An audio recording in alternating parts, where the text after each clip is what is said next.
third, ako, Lord, gusto na ako, Lord, ganun. Ano ko sa imo, Lord. Then, ko sa imo, religion mo. Then, ka na, four square. At first, wala ko kabalo, din ang four square. Ay, kay, kanang, kung siya ba, alien siya sa ako, sa ako, kaya wala ko kabalo, Christian man na. So, ko, so that's the third one. Check. Lord siya na juba. Ang padyo kayo kumuto, kaya siyempre bata pa. Makayo ko, sure ko na una.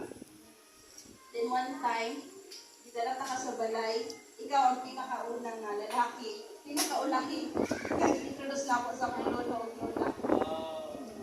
And then, tinunong ka kung yan kayo pa ato. Kayo ba? And then, nana si lolo, tawag niya, wala ka ato, na siya, daya rin pagod. So man no, anak si lolo sa ako ama.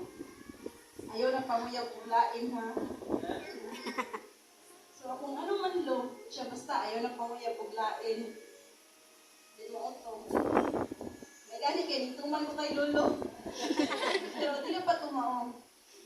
One time, bakta si Lula sa, nabayad siya ni Candoreko.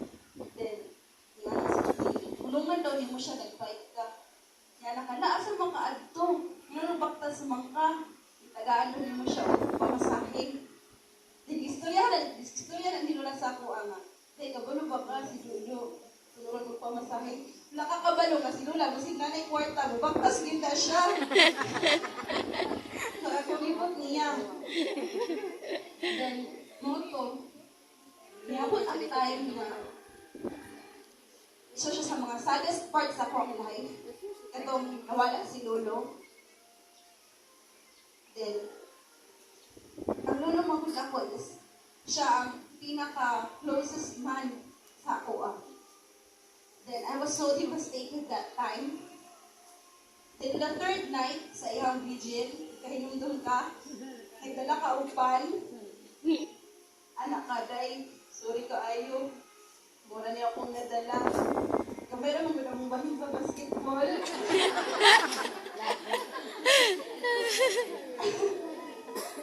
Katutalan ako kung inumduman. It's not unsa ka taghan or kagaman mo ang gidala, but it's the essence. Even of the little things that you have, is to manage to give it to me. So you share me more. And you comforted me. The downest, the saddest part of my life. And I'm very thankful to that. Pagkamatay sa akong lola, siguro, kung wala mo ato, wala ang mga bata, siguro, hopeless na siguro ko sa kinabuhi. Kaya, ang duha ka pinaka-importante sa ako ang kinabuhi. Hindi kuha na sa ako. But thank you. Kaya naamok sa mga bata. Salamat kaayo. I have loved you in the happiest times of my life. But I have even loved you more during the saddest times of my life. I have loved you. You become more invisible sa mga times na isot ang life na ko.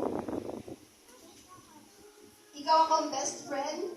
Inasuklian ta ka sa ako mga frustrations. Kamarites na ako. Before matulog, reklamo na katulog na tagay. Ewan sige akong istorya sa imuha. Salamat kaayos na pagsabot sa kong batasan, sa puton, kamano ka na, luuran, usahay pa dyan, baliktad ang utok, kapag may halong lakaw, pag mulakaw dyan ka, ako dyan upot.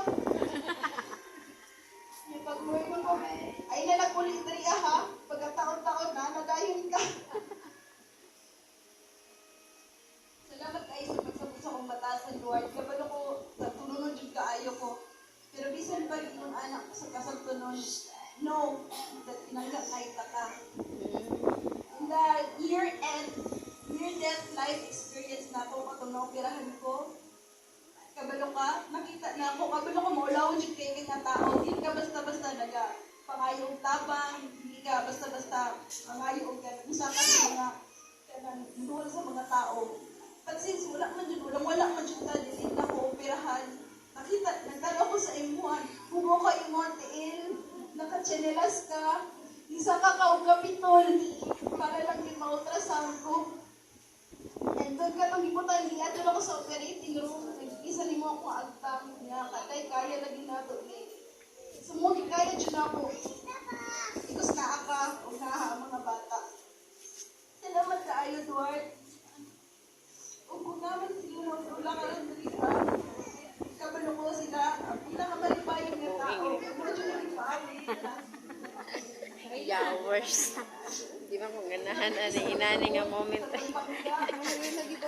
Hindi ko ganahan ani nga moment. And of course, another life. Palas. And it's just to love. Daotan ni bata. Bihana ni. Diyan mo si Lord. Siya na Lord, Lord. Ikaw na dyan ako. Ikaw na dyan ako paabot. Ikaw na ako kamay. Sinabi niya, Pwede stay on. Sa ato mga anak, sa Dominikanan, sa Dominikanan, o in front sa Ginoo.